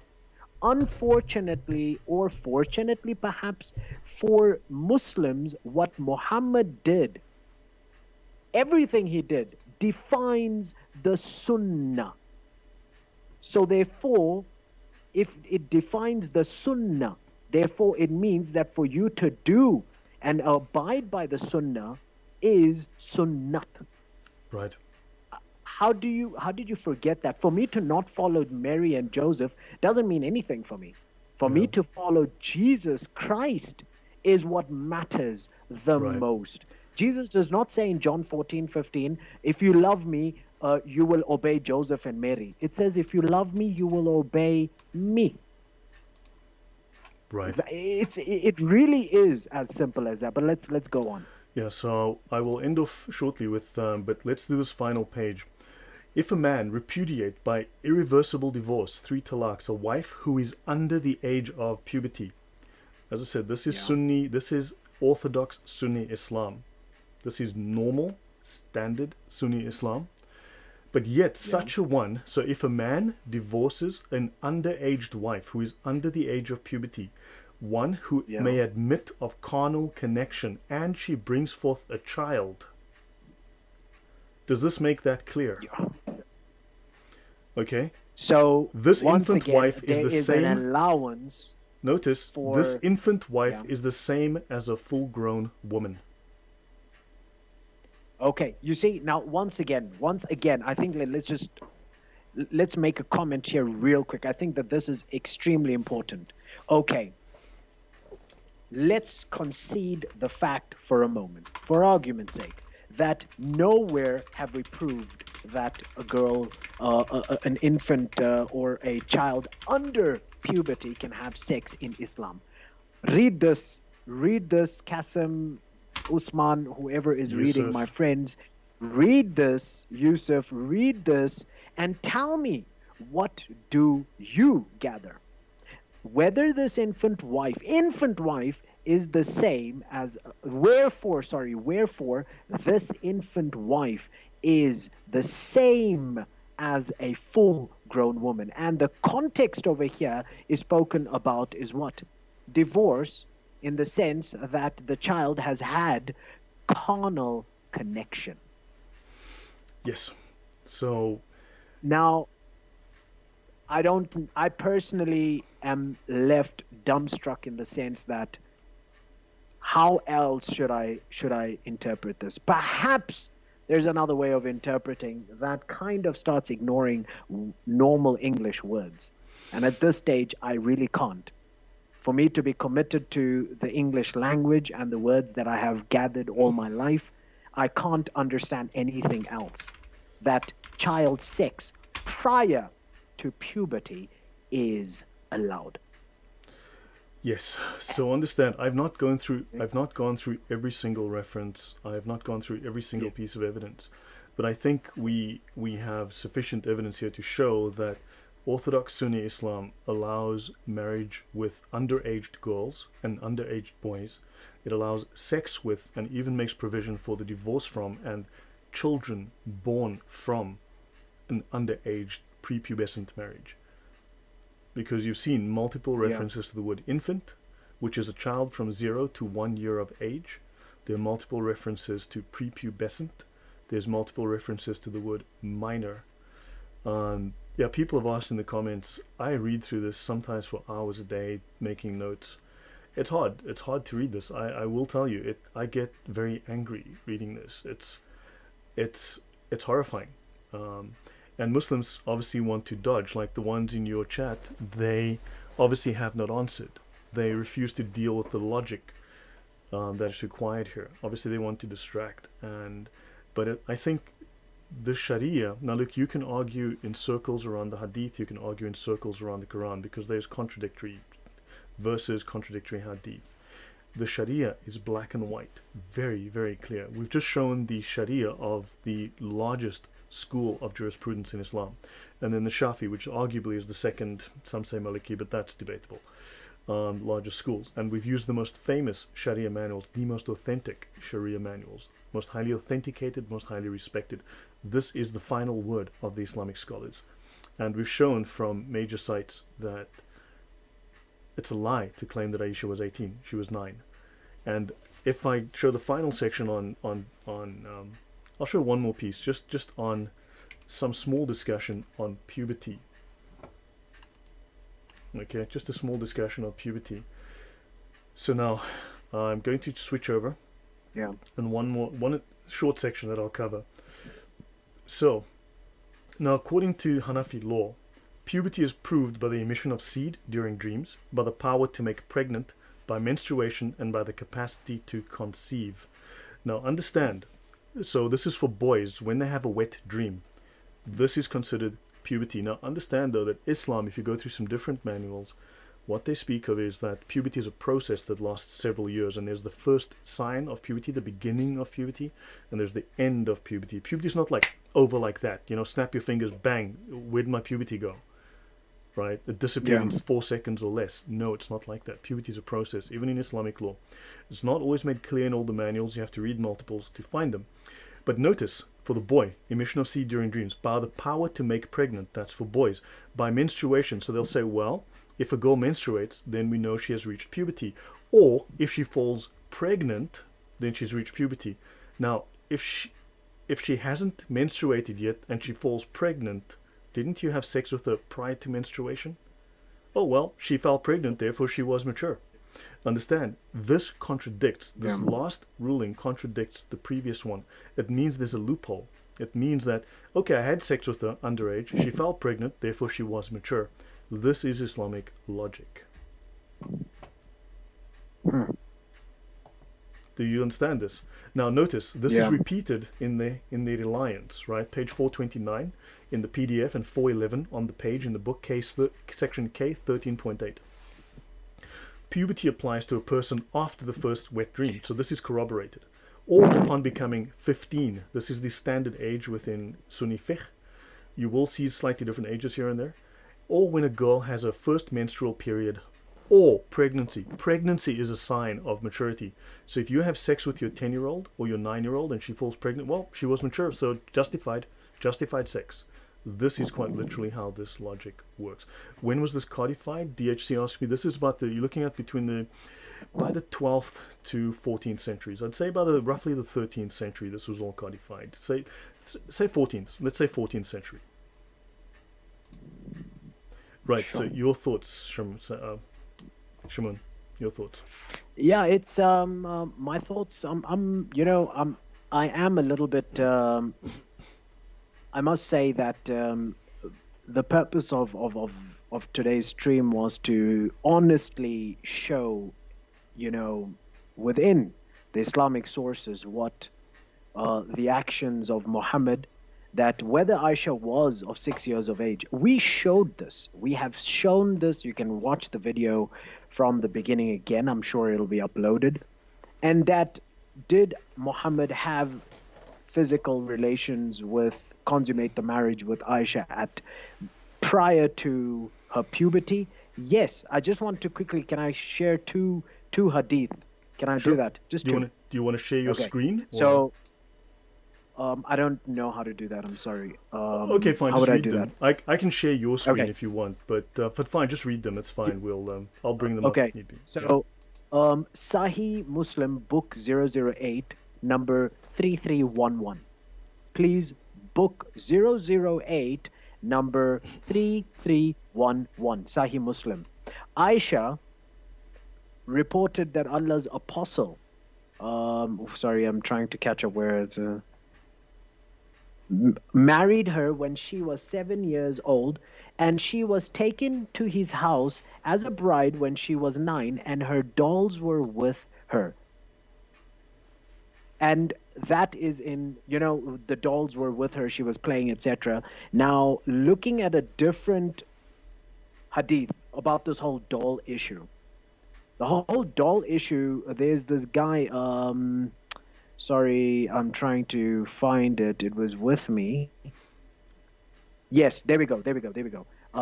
Narrated Aisha, I used to play with the dolls in the presence of the Prophet, and my girlfriends also used to play with me. When Allah's apostle used to enter, they used to hide themselves, but the Prophet would call them to join and play with me, which was pretty good and nice. Now, the playing with dolls and similar images is forbidden. Now, this is a commentary of Fateh al-Bari, page 143, volume 13. Let me say that again. Page 143, volume 13. This is his commentary on this issue. The playing with the dolls and similar images is forbidden. But it was allowed for Aisha at that time. Why? As she was a little girl, not yet reached the age of puberty. And at this stage, I will just make one comment. I think, in my small little assumption that I would make, is that Qasim, Usman, and all my Muslim friends, I would think that that Fateh al-Bari is a little bit more informed on the issue than you. Yes. And I say this humbly. I promise Shaykh I say al-Islam this Ibn humbly. Hajar al-Asqalani. He's a major scholar Yes. within Islam again. And I think that this guy is a little bit more qualified to make a commentary on the hadith such as this. And he writes on page 143, volume 13, that this was allowed for Aisha to play with dolls at that time, as she was a little girl, not yet reached the age of puberty. That's on the screen. I'm showing that now. So let me show one more item. So I will show a final item that I think would be of use, taken from other Islamic sources. Now, here we're talking about, again, Hanafi fiqh. And this is a woman who has been married before. So if you right? This is a woman who has been married before. And it says here, let me just, a woman who has already been married cannot be given in marriage by her father or anyone else unless she agrees to it and gives verbal consent. But it then goes on. So this is a woman already previously married. And it says, and they speak of here, it is limited to the adult instead of the child who loses her virginity before becoming an adult. So, yeah, you should be able to see this on your screen. So, it is limited to the adult instead of the child who loses her virginity before becoming an adult. Now, in case of a girl, now here's another law, okay? This is from Pakistan. This is taught in law school in Pakistan. In the case of a girl married during her minority, in other words, she's underaged, prepubescent, she can get the marriage dissolved if she can prove that the marriage has not been consummated. Sorry, I'm just going to shift. Hold on, I need to shift you over. So hold on, I'm going to shift us. I'm going to grab the display. Sorry, here we go. So if the Muslim is married during his minority, or in the case of a girl married during her minority, she can get the marriage annulled, dissolved, if she can prove that the marriage has not been consummated. This is a minor saying, well, he didn't have sex with me while I was a minor, so therefore I can get the marriage divorced. I can get divorced. Do you understand? This is all over Islamic law. This is all over the fiqh. Okay. And so I wanted us to kind of like come to the questions again. Sure. This has been a lot of information, and it's been really informative, I must say. Was Aisha a child of 6 years of age? Yes. We have shown that. From the best Lloyd sources, has the science shown sources. that from the sources, from within the hadith and all of that. We have seen this. Now, whether you choose not to, if for my future Muslim friends who will watch this, if you choose not to and fast forward those sources that Lloyd will show, that's up to you. You have the freedom to do that. That's completely fine. But we have shown the answer is yes. She was a child of 6 years of age. Unless you're saying you reject Bukhari. That's a different discussion altogether. Number two, Muslims say that Aisha was physically mature before Mohammed consummated the marriage. Is this true?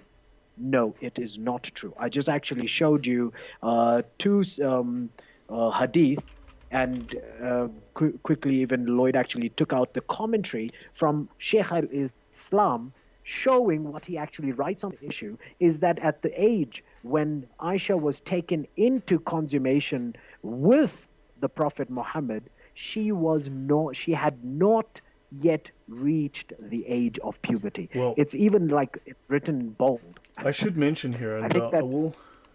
Sorry, yeah. So they speak of the types of sunnah within the Sharia, right? They speak of hadith, like mutawatir hadith. It is obligatory for a Muslim to believe in mutawatir hadith, denial of which is kufr. Denial of which is kufr. Okay? Yeah, okay. So now, and it goes on. About the hadith. Hadiths of both types, and now they speak of the sahih, right? Rigorously authenticated, and even Hasan hadith. Hadiths of both type are obligatory for a Muslim to believe in. Right? And they do state... Okay, and we just read from Sahih, so yes, okay. It is obligatory to believe in those for a Muslim. Otherwise, he has committed apostasy. Okay, well now the option is with our Muslim friends. You want to publicly or privately commit the sin of apostasy, or you accept the Sahih that we actually showed you. If you want to once again have a look, you can go rewind into our video and have a look at all those sources that we showed you. Look at the commentaries made on those hadith to show and prove undoubtedly that Aisha had not yet reached the age of puberty when Muhammad consummated the marriage with her. And I think that question too is answered very well for me. Thank you, Lloyd, on that. Thanks. Number three, the question was, what is now that Muhammad has done this? What is the implication for Islam and Muslims as a whole? And the implication we've seen that the very law, the Islamic law, is built and constructed around the act of of the Islamic prophet that he married and consummated a prepubescent girl, and therefore there's such a a wide gate open for Muslims to make child marriage and child sex a normal act. It's very normative Understood. at this stage. Yeah, Understood. I'm and going to it's provide. yeah. Yeah. Go ahead, go ahead. Thunderous asked a very good question. So Muslims do claim the climate of Arabia contributed to Aisha's rapid maturity. If that's true, Mexico has the same climate. It's as warm. So why do we not have Jennifer Lopez at 9 years old in Mexico? Right? Now, understand, I'm going to bring this up. Within the Sharia, it says here. Now, Edkin earlier asked, does the Sharia sometimes contradict itself? And you can say yes, that you do come across, you do come across that. But not loving the Prophet more than all people. The Prophet said, none of you believes until I am more beloved to him than his wife, child, self, and all people. When they say self, they mean your life. Kirmani says, love of the Prophet means the will to obey him and not disobey him. This is one of the obligations of Islam. And that's in the Yeah. Fat al-Qadir. And the Prophet said, none of you believes until his inclinations conform to what I have brought. Nawawi says, Sheikh al-Islam Nawawi says, this means a person must examine his acts in light of the Quran and Sunnah, suspending his own inclinations and following what the Prophet has brought. This hadith resembles the word of Allah Most High. When Allah and his messenger have decided Okay. a matter, no believer, Wow. male or female, has a choice.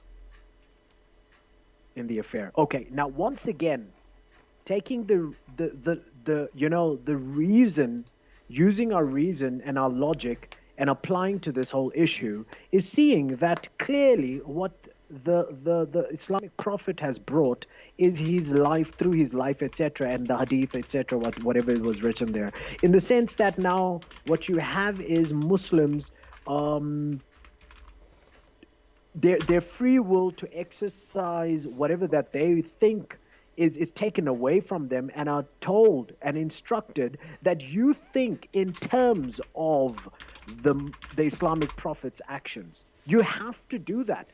And so at the point where you don't do that, then you're disobeying your own religion. If Yes. Muhammad and his life defines sunnah, for Yes. him to marry and consummate a 6-year-old, a prepubescent girl, it is an act of sunnat. And Yes. that, my friends, is the very reason why even we titled this whole video and this whole stream, is that the implications of Muhammad's marriage and why I cannot become a Muslim is because there is this timeless implication to Islam and its laws, which apply to till this very day. And if you want to reject it or whatever the case is, that's a different discussion altogether. But we have shown you that Aisha was 6, that she was prepubescent when Muhammad married her and consummated the marriage. She had not reached puberty. That's a lie that she had Yeah. reached puberty. Okay? And on top of it all, the implication means that today Muslims can do the same thing. They're allowed to do it. Now, my question, I think even Lloyd asked a very good question, is to all our viewers, and more specifically to my Muslim friends, are you comfortable with the acts of Muhammad? Let's use a little bit of hypothetical here. Let's just assume that the Islamic prophet was alive today. Would you be comfortable if he came to you and said, I want to have sex with your 9-year-old girl, and you knew that she hadn't reached puberty? Would you be comfortable? Would you be comfortable? And let me say this respectfully. I promise you, let me say this respectfully. Would you be okay with me looking at your infant child girl with me? And I say this respectfully and humbly because this is the implications of it. That I approach you and I ask you, can I please marry your daughter at that age? Would you be okay with that? I promise you, there was once actually a guy who actually approached me Regardless of whatever age my daughter is, even if she's a grown woman, a guy just approaching and asking for her hand in marriage, just like, is not just going to be slipped by so easily by me. There'll be a lot of scrutiny. As a father, I want my children around me. I'm not going to be that comfortable. And so for Islam, the implications is that young children, there's a great allowance for young boys and girls to start engaging in sexual activities, at least within the confines of marriage. I can grant that at least within the confines of marriage. But would you say, a question that I would leave with all our listeners is that, for me, in my mind, that is morally wrong. It is not okay for me. Please answer this question, perhaps in the comment section, if in the future you watch it. Is it okay for you? Yeah. Would you say that Muhammad's action and Islamic law that allows this kind of thing is good, or is it morally bad? What would you say? I mean, for Christians, that's an easy thing to answer, but Muslims need to. Yes. I want to mention a couple of things just to wind down. In Islam, I need to mention slander, right? Riba. And of course, slander is permitted. Islam does permit slander, and of course, permissible lying. There's a section in the Sharia called permissible lying. It is lawful to lie in Islam, and in fact, it is obligatory. You'll see the section here called obligatory lying. I'll skip the obligatory lying bit, but of course, this is allowed. But I will just go to the section on slander. I'm going to do a very brief overview. Slander means to mention anything concerning a person that he would dislike. Notice that is the primary definition of slander in Islam. Not to tell a lie about someone. In Western law, to lie about someone, to tell an untruth, to try to ruin them, is considered slander. It's an offense, it's a crime. In Islam, if you tell the truth about someone, but that truth is potentially embarrassing, that is slander. That is the crime. So in other words, that's why we are told we are spreading hate. When we tell the truth from Islam's own scriptures, when we tell the truth from the sahih hadith, we are told we are spreading hate because we are telling truths that are embarrassing, truths that embarrass Muhammad, truths that embarrass Islam, truths that embarrass Allah. So the problem is they are not allowed to believe that Muhammad is less than perfect. If they ascribe any kind of defect, a moral defect, for instance, pedophilia, to Muhammad, I remember that. Then the penalty is death. They are not allowed to view Muhammad as less than perfect. So, and they're not allowed to say anything about someone that he would dislike. Now, we are stating truths that Muhammad would dislike, that Islam dislikes. So therefore, this is considered hate in Islam. Understand? Now, unfortunately, just pause. So they're in the position of having... Sure. So because the Sahih shows moral defects in Muhammad, because the Sahih shows crimes of Muhammad, like torturing a man to death for money, right? Sex with a child. These things morally impugn Muhammad. They morally indict Muhammad. Now, unfortunately, because of this contradiction, they have to lie about and reject their own sources to defend Muhammad. This forces them to lie about their own religion. Yes, you're saying? Yeah, and that's the struggle here. I think that even in my videos, one of the things that I did make a distinction early on in my apologetical career is that there are two types of skeptics: an honest skeptic and a dishonest skeptic. Now, the difference between the two is that the honest skeptic would disagree while accepting the charge, right? The dishonest skeptic would disagree while rejecting the charge. And so what happens is that then discussing with a person who is a dishonest skeptic becomes an exercise in futility. It's a waste of time. We have shown, Lloyd has clearly shown, taken us through, he's 11 years he's been within the Islamic community studying for a very long time, I must say, and 3 years specializing in Sharia law. That is no joke. For for us to be exposed to such, material, we must take this seriously. We have to, as honest and as integrally as we can, without hate, without any, um, you know, how can I say, disfavor toward the Muslim community. We simply, and I specifically, who asked Lloyd to come on and please discuss this with me, am saying this.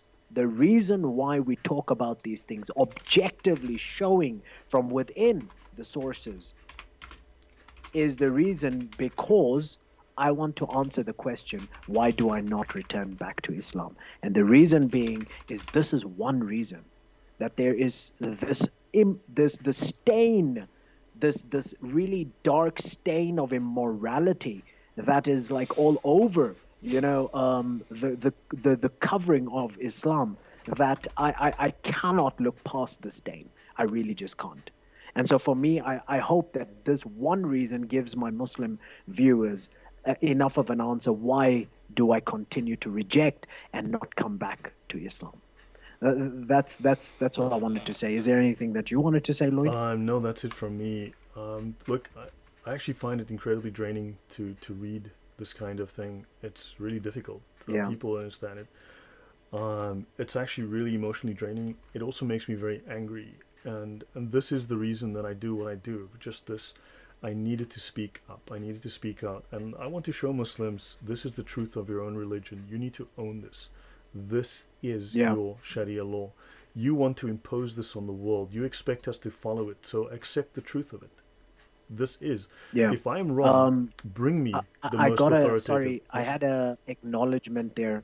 That's very sweet of End Time 2016. He says, Lloyd and the Crosstalk, thanks for your lesson. Shame, man. Thank you. You're welcome, End Time 2016. You're welcome. Thank you. End Time's a long-time supporter of the channel, and I really appreciate his ongoing support and kind words. So yeah, understand, guys. We have provided all of the references. I can make more available. At some point, I'll probably tackle this on my own channel over 2 or 3 episodes to go in detail through everything, show you exactly where it is, what all the books, make every single of one of my references available. If someone could collect all the hadith that speak of Aisha's age and send me a list by email, that would be appreciated. I actually have it somewhere, but heaven knows where I put it. So if someone can just collate all that into one document and send it to me, that would be great. And I can go through every source, and I will do a show on Islam and women.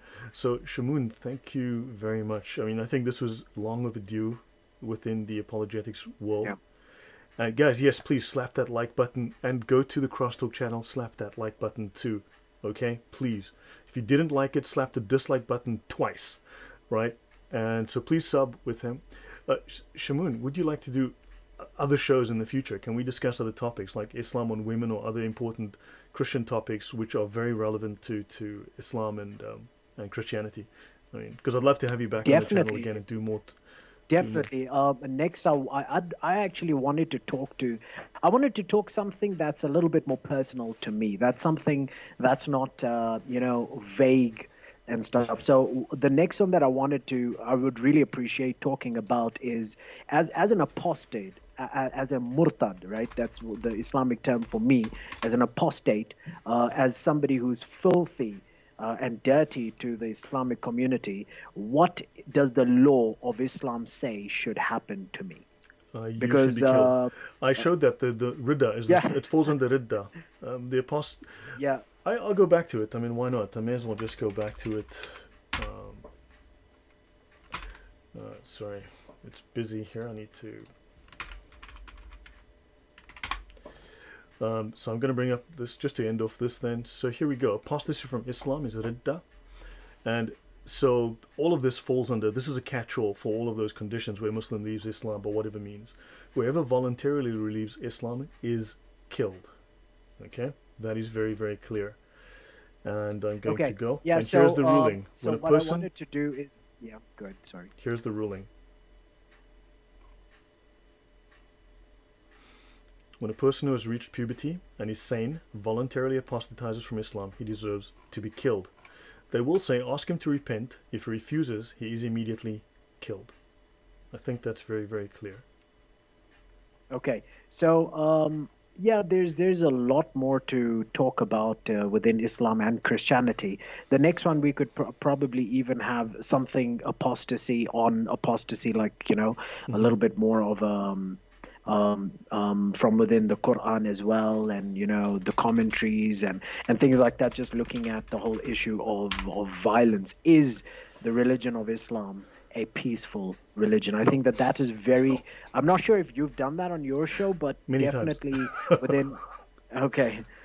So for my audience and the Muslim audience within Swaziland, I just wanted to kind of, make that available to them as well to kind of answer the question: is Islam a religion of peace? Hello, are you there? Yeah, I'm here. I'm here. Okay. So is Islam a religion of peace or not? So I just wanted to talk about that as well. And perhaps we can do another one on the Trinity if they have questions, misconceptions or Think whatever that the would be a case is. fantastic It's, discussion. Yes. And also yeah, I because I yeah. will invite you in the future. I've got a friend in the channel, Ask Truth Apologetics. If you can just wave and say hello, he certainly wants you to come on his channel as I well. ask truth apologetics, trusting that you're well, man. Yeah, so I've got friends who are keen to have you on, and I will certainly try and help you grow your channel and get you onto other channels. And that's him there in the channel. Thank Says, you. Really looking forward to that. so I'd like to introduce you to other people, make some friends, and yeah. So thank you, Thunderous, for that offer. I will get in touch with you separately, and about that. Much appreciated. Okay, so yeah, and Thunderous is also an ex-Muslim, and very very interesting guy to talk to.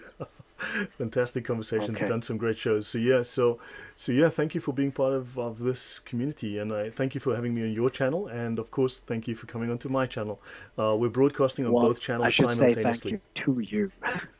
Thank you for having me on your channel. And really, thank you for educating me today and really exposing a lot of information for our Muslim viewers and our Christian viewers on this specific issue, because I think that this is a very touchy and a very needed topic to speak on. So I really appreciate all the work that you've put in. Okay, no, appreciate it. Kami, thank you. I just don't have, we don't have, we're going to end now, so unfortunately we don't have time, but in the future, please come back and we'll talk some more about what you just mentioned here. Thank you guys. Definitely. So lovely comment here. What you're doing is beyond praise. You're taking the cross, coming from where you come from. I salute you. May Jesus himself, the captain of the Lord's host, protect you. So yes, thank you everyone. Thank you very much for being here. Thank you very much for your questions, your help, and yeah, we will see you next time. So we'll do more shows, and I look forward to seeing you guys soon. Take care. Bye. Bye bye.